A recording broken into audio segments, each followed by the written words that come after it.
الحمد لله نحمده ونستعينه ونستغفره ونؤمن به ونتوكل عليه ونعوذ بالله من شرور أنفسنا ومن سيئات أعمالنا من يهده الله فلا مضل له ومن يضلله فلا هادي له ونشهد أن لا إله إلا الله وحده لا شريك له ونشهد أن سيدنا ومولانا محمدا عبده ورسوله أما بعد فأعوذ بالله من الشيطان الرجيم بسم الله الرحمن الرحيم ألف لام ميم الله لا إله إلا هو الحي القيوم صدق الله وصدق رسوله النبي الكريم ونحن على ذلك لمن الشاهدين والشاكرين والحمد لله رب العالمين۔ میرے معزز سامعین، آج جو ہم نے تلاوت کی تراویح کے اندر سورہ آل عمران کی تلاوت کی ہے، اس میں اللہ رب العزت نے تقریباً 200 آیات مبارکہ نازل فرمائی، اور یہ مدنی صورتوں میں سے ہے، اور اللہ رب العزت نے اس کو بھی وہی فضیلت دی ہے جو سورہ بقرہ کو دی ہے۔ البتہ سورہ بقرہ کے اندر موضوع سخن جو تھے وہ یہود تھے، اور یہاں پر جو موضوع سخن ہے وہ نصارہ ہیں، کہ ان کی غلطیاں اور کوتاہیوں کو اس آیت مبارکہ کے اندر ذکر کیا، اور ان کا جو نبی علیہ الصلوۃ والسلام سے مکالمہ تھا اس کو ذکر کیا، اور اس کا نام آل عمران اس وجہ سے رکھا گیا کہ اس کے اندر حضرت آل عمران جو مریم علیہ السلام کے والد ہیں ان کے پورا جو ہے ذکر آیا ہے، اس لیے اس آیت سورہ مبارکہ کا نام آل عمران رکھا گیا۔ اب اس کے اندر جو ابتدائی آیات ہیں، تقریباً ابتدائی 80 آیات مبارکہ ان نصارہ کے وجہ سے نازل کی گئیں جو نجران کی طرف سے نبی علیہ الصلوۃ والسلام کی طرف آئے، اور ان میں تقریباً 60 لوگ شامل تھے، جس میں سے 16 کے قریب ان کے مذہبی رہنما تھے۔ انہوں نے نبی علیہ الصلوۃ والسلام سے اس بات کے اوپر مباحثہ کیا کہ حضرت عیسیٰ علیہ السلام اللہ کے بیٹے ہیں، اور وہ مکالمہ اس وجہ سے کیا کہ اللہ رب العزت نے قرآن کریم کے اندر اور دیگر کتابوں کے اندر کلمۃ اللہ اور روح اللہ کا لفظ عیسیٰ علیہ السلام کے لیے استعمال کیا۔ تو یہ جو سورہ آل عمران کی ابتدائی آیات ہیں، اس میں یہی بتایا گیا کہ قرآن کریم کی آیات دو چیزوں پر مشتمل ہیں، ایک ہوتا ہے محکم آیات، دوسرا ہوتا ہے متشابہ۔ محکم وہ ہیں جن کی دلالت اپنے الفاظ پر، اپنے معنی پر بالکل واضح ہوتی ہے، اور متشابہ وہ آیات ہوتی ہیں کہ جن کا معنی اللہ کے علاوہ کسی اور کو معلوم نہیں ہوتا، جیسا کہ کلمۃ اللہ اور روح اللہ یہ متشابہ الفاظ میں سے ہیں، اور علم والے اور اللہ کے لیے کام کرنے والے، اللہ کے لیے عمل کرنے والے متشابہ آیات کے پیچھے نہیں پڑتے۔ والراسخون فی العلم یقولون آمنا بہ، جن کو اللہ نے علم پختہ دیا ہوتا ہے وہ کہتے ہیں کہ جو اللہ نے کہا وہ حق ہے، ہم اس پر ایمان لاتے ہیں، اپنی طرف سے اس کے اندر الفاظ شامل نہیں کرتے۔ پھر یہ جو پورا کا پورا وفد آیا ہوا تھا اور اس کے اندر ان کے مذہبی رہنما بھی موجود تھے، وہ نبی علیہ الصلوۃ والسلام سے مباحثہ کرتے رہے، اور نبی علیہ الصلوۃ والسلام کو اللہ رب العزت نے ان کو 3 واقعات سبق آموز ذکر کرنے کا کہا کہ آپ ان کے سامنے یہ واقعات رکھ دیں۔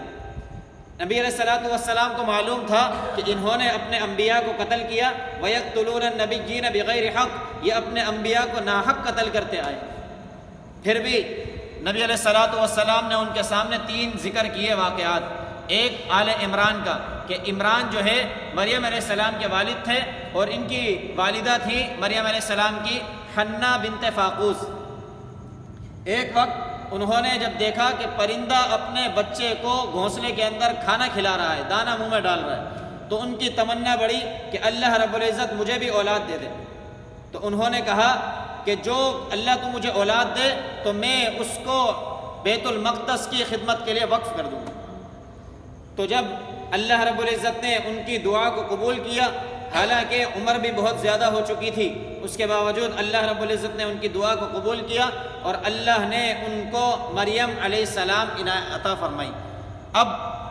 پریشانی ایک یہ ہو گئی کہ اس وقت بیت المقدس کی خدمت کے لیے ان لڑکوں کو مقرر کیا جاتا تھا، ان کے ہاں جب پیدائش ہوئی تو وہ لڑکی ہو گئی۔ یہ ایک مسئلہ بن گیا، پتنگڑ بنا دیا گیا کہ بھائی لڑکی کو کس طریقے سے اب بیت المقدس کی خدمت کے لیے وقف کیا جائے، اور پھر فوراً سے ان کے والد کا انتقال ہو گیا۔ انتقال کے بعد پرورش کا مسئلہ آیا، تو اللہ رب العزت نے اس وقت حضرت زکریا علیہ السلام نبی تھے، تو ان کو ان کی پرورش کے لیے مقرر فرمایا کہ آپ مریم علیہ السلام کی پرورش کریں۔ اور یہ مریم علیہ السلام کے خالو بھی لگتے تھے کہ مریم علیہ السلام کی جو خالہ تھی عائشہ بنت فاقوس، وہ ان کے محرم میں تھی، نکاح میں تھی۔ تو اللہ رب العزت نے اس طرح حضرت زکریا علیہ السلام کی پرورش میں حضرت مریم علیہ السلام کو دے دیا۔ بعد میں یہ ہوا کہ مریم علیہ السلام کے پاس جب بھی زکریا علیہ السلام جاتے تو ان کے پاس مختلف قسم کے پھل فروٹ بے موسم کے پائے جاتے۔ جب ان سے سوال کرتے انا لکی ھذا، یہ پھل اور فروٹ آپ کے پاس کہاں سے آ گئے؟ قالت ھو من عند اللہ۔ اتنا سمجھدارانہ اور مصلحانہ جواب دیتی کہ حضرت زکریا علیہ السلام کے بھی دل میں تمنا ہوئی کہ ہنالک دعا زکریا ربہ، کہ زکریا علیہ السلام نے وہیں دعا کی، اے اللہ تو پاک ہے، برتر ہے، بلند ہے، بالا ہے، تو میری بھی دعا کو سن لے اور مجھے بھی اولاد سے نواز دے۔ زکریا علیہ السلام کی عمر تقریباً 100 سال سے تجاوز کر چکی تھی، اور ان کی اہلیہ جو تھی وہ بھی بانجھ تھی دنیاوی اعتبار سے۔ تو اب اسباب کو بالائے طاق رکھتے ہوئے اللہ رب العزت سے دعا کی تو اللہ رب العزت نے ان کو یحییٰ علیہ السلام نوازے۔ یحییٰ علیہ السلام اللہ رب العزت نے ایسے نبی تھے کہ جن کے ساتھ 4 صفات کو اللہ رب العزت نے لگایا۔ ایک یہ کہ مصدقاً بکلمۃ من اللہ، کہ یہ اللہ کے پیغمبر عیسیٰ علیہ السلام کی تصدیق کرنے والے ہوں۔ وسیدہ، اور یہ علم اور تقوی کے اندر دنیا کے اندر سیادت کے مقام پر ہوں گے بلند، اور وحسوراً، اور باوجود طاقت اور قدرت رکھنے کے یہ عورتوں کے قریب نہیں جائیں گے۔ ونبی من الصالحین، اور یہ اللہ رب العزت کی طرف سے اس جماعت میں شامل، انبیاء کی جماعت کے اندر شامل ہوں گے۔ یہ 4 صفات اللہ رب العزت نے ان کو عنایت فرمائی۔ دوسرا واقعہ یہ ہوا۔ تیسرا واقعہ خود اس سے زیادہ بڑھ کر قدرت والا کہ اللہ رب العزت نے مریم علیہ السلام کو بغیر مرد کے اولاد عطا فرما دی۔ کہ 2 واقعے جو آپ کے سامنے ذکر کیے ان کے اندر عمر رسیدہ ہونے کے بعد اللہ رب العزت نے اولاد عطا کی، لیکن یہاں تیسرے واقعے کے اندر اللہ رب العزت نے کوئی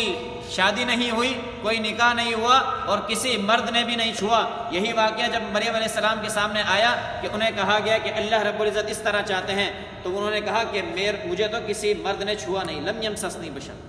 مجھے تو کسی بشر نے نہیں چھوا، تو اولاد کیسے ہوگی؟ تو انہوں نے کہا اللہ جس طرح چاہتے ہیں ہو جاتا ہے، کن فیکون، اللہ کن کہتے ہیں اور معاملات طے پا جاتے ہیں، اللہ کو کسی چیز کی ضرورت نہیں ہوتی۔ پھر عیسیٰ علیہ السلام کو اللہ رب العزت نے اس دنیا میں لائے، اور اس کے بعد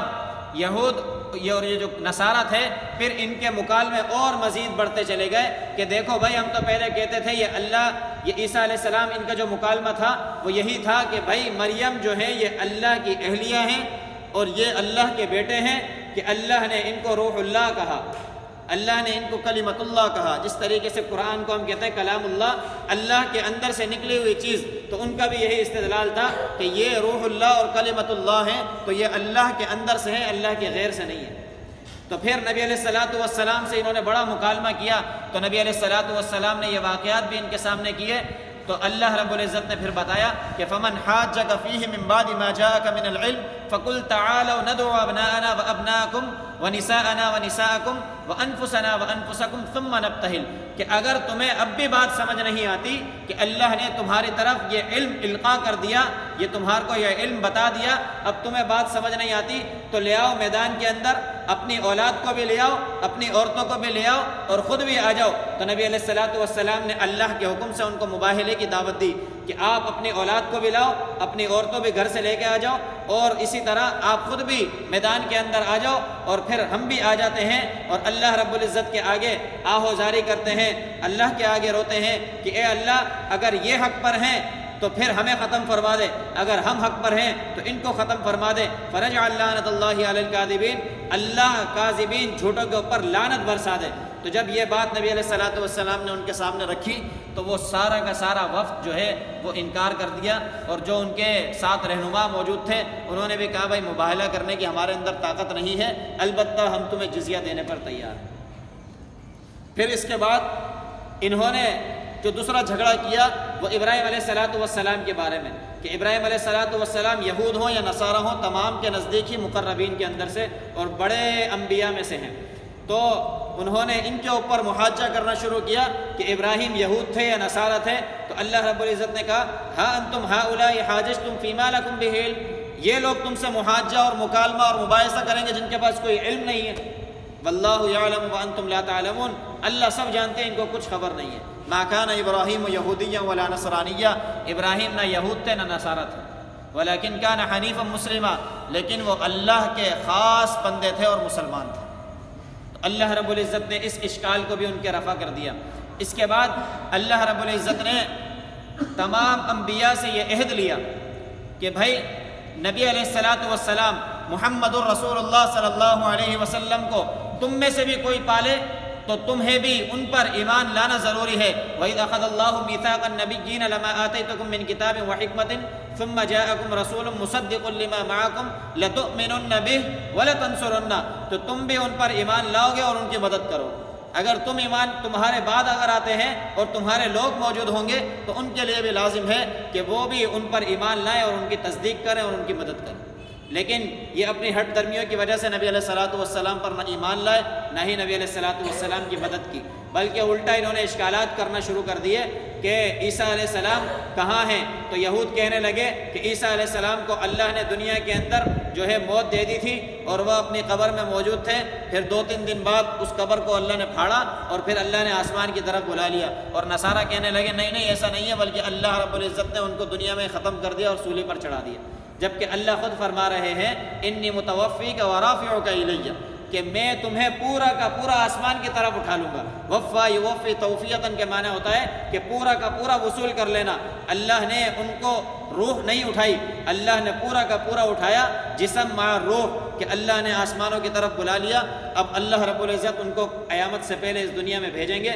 اور پھر وہ اپنی طبعی موت اس دنیا کے اندر رخصت ہو جائیں گے، پھر وہ ان کو قبر میں دفن کیا جائے گا نبی علیہ الصلاۃ والسلام کے ساتھ۔ اس کے بعد آخر میں تیسرے سپارے کے آخر میں ان لوگوں کا ذکر ہے جو مرتد ہو جاتے ہیں۔ ان الذین کفروا بعد ایمانہم ثم ازدادوا کفرا،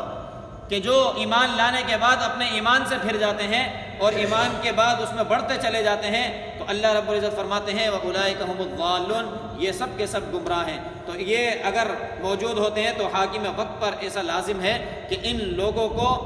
ہدایت کریں، ان کو علم سے واقف کروائیں۔ اگر علم سے واقف ہونے کے بعد بھی ایمان نہیں لاتے اور رجوع نہیں کرتے تو ان کو قتل کر دیا جائے۔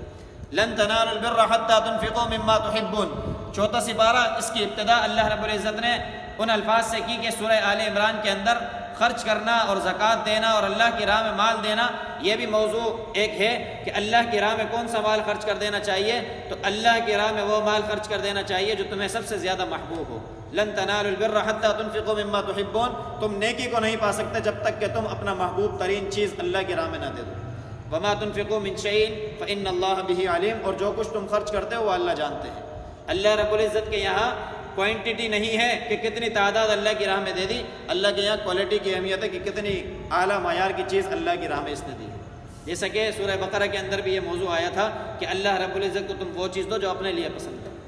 پھر اس کے بعد جو بنی اسرائیل کا ایک سب سے بڑا مسئلہ بن گیا تھا کہ تحویل قبلہ، کہ قبلہ تم نے بیت المقدس افضل تھا اور دنیا کے اندر سب سے پہلے جس کو قبلہ بنایا گیا، سب سے عظیم ترین جگہ، اس سے تم پھر گئے ہو اور تم کعبۃ اللہ کی طرف اپنا کر لیا ہے، تو یہ تم نے ایک عجیب معاملہ کیا ہے۔ تو اللہ رب العزت نے ان کے اوپر رد کرتے ہوئے یہ بتایا کہ بیت المقدس پہلا قبلہ نہیں ہے۔ ان اول بیت وضع للناس للذی ببکہ مبارکا وہدی للعالمین، کہ سب سے پہلا جو گھر دنیا میں بنایا گیا وہ مکہ ہے، وہ اللہ رب العزت نے اس کو بنایا۔ فیہ آیات بینات مقام ابراہیم، اس میں اللہ رب العزت نے مختلف نشانیاں رکھی ہیں۔ کیا نشانیاں رکھی ہیں؟ کہ اللہ رب العزت نے اس میں ابراہیم علیہ الصلاۃ والسلام کا مقام رکھا ہے۔ مقام ابراہیم جس کو ہم جانتے ہیں کہ تعمیر بیت اللہ کے وقت اللہ رب العزت نے ابراہیم علیہ الصلاۃ والسلام نے تعمیر کیا اور اس کی بنیاد کی نشاندہی کرنے والے، نقشہ بنانے والے خود جبریل امین تھے، اور ابراہیم علیہ الصلاۃ والسلام کے ساتھ مزدور اور معاون کے طور پر ان کے بیٹے اسماعیل علیہ السلام تھے۔ اور اللہ نے جو لفٹ کا کام لیا اس پتھر سے کہ وہ اللہ کے حکم سے اوپر بھی ہوتا تھا اور نیچے بھی ہو جاتا تھا، کہ جہاں اینٹ رکھنی ہوتی تھی وہاں چلا جاتا تھا، تو اس مقام ابراہیم کو اللہ نے نشانی کے طور پر آج تک رکھا۔ ومن دخلہ کان آمنا، اور اس کی دوسری نشانی یہ ہے کہ جو اس شہر کے اندر داخل ہو جائے وہ امن والا ہوتا ہے۔ اس کے برعکس آپ بیت المقدس کی جو باتیں کرتے ہو تو وہ قبلہ اول نہیں ہے، اور اسی کے ساتھ ساتھ وہاں کوئی داخل ہونے والا امن کے ساتھ نہیں رہتا۔ تو یہ تین نشانیاں اللہ رب العزت نے کعبہ کے قبلہ اول ہونے کی بتا دی۔ اس کے بعد یا ایھا الذین آمنوا اتقوا اللہ حق تقاتہ، کہ اللہ رب العزت کا خوف اپنے اندر پیدا کر لیں، کہ جس طریقے سے اللہ رب العزت سے ڈرنے کا حق ہے، تو اس کے بارے میں عبداللہ ابن مسعود رضی اللہ عنہ فرماتے ہیں کہ اللہ سے ڈرنے کا حق یہ ہے کہ اللہ رب العزت کے حکم کی پیروی کی جائے، اللہ رب العزت کے حکم کی مخالفت نہ کی جائے، اور اللہ رب العزت کو ہمیشہ یاد رکھا جائے، اللہ رب العزت کو بھلایا نہ جائے۔ اور اسی طریقے سے یہ جو ہے کہ اللہ رب العزت نے جتنے احکام دیے ہیں ان کی پیروی کرنے والے بن جائیں، اور اللہ کی دی ہوئی نعمتوں پر شکر ادا کرنے والے بن جائیں، ناشکرے نہ بنیں۔ یہ 6 چیزیں جس میں ہوں گی تو وہ حق تقاتی ہی اللہ سے ڈرنے کا حق رکھنے والے ہوں۔ پھر اس کے بعد اللہ نے حکم دیا وَاعْتَصِمُوا بِحَبْلِ اللَّهِ جَمِيعًا، کہ اللہ کی رسی کو مضبوطی سے تھام لینا، قرآن اور قرآن والوں کے ساتھ جمع رہنا، اس کے علاوہ کوئی تیسرا رستہ نہیں ہے جو تم اختیار کرو اور کامیابی کی طرف چلے جاؤ گے۔ پھر جو ہے اس صورت کے اندر غزوہ بدر کا ذکر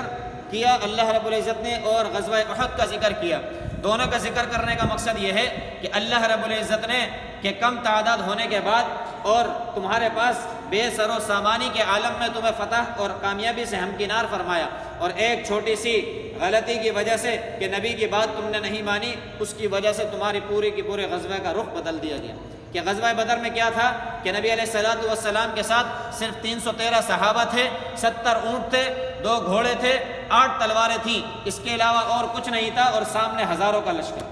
تو اللہ رب العزت نے ایسے موقع پر بھی نبی علیہ السلام اور ان کے اصحاب کو کامیابی سے ہمکنار کیا کہ اللہ رب العزت پر یقین رکھتے ہوئے، اللہ کی بارگاہ میں دعا کرتے ہوئے، دین پر استقامت سے جمے ہوئے اللہ کی راہ میں نکل گئے کہ اللہ کے دین کی سربلندی کے لیے کام کریں گے، تو اللہ نے کامیابی سے ہمکنار فرمایا۔ اور اصل مقصود جو یہاں پر غزوہ احزاب کا کیا کہ نبی علیہ السلام کے ساتھ تقریباً 700 صحابہ اکرام تھے، اور اس کے ساتھ ساتھ سامنے والے کے پاس تقریباً 3000 سورما لڑنے والے تھے،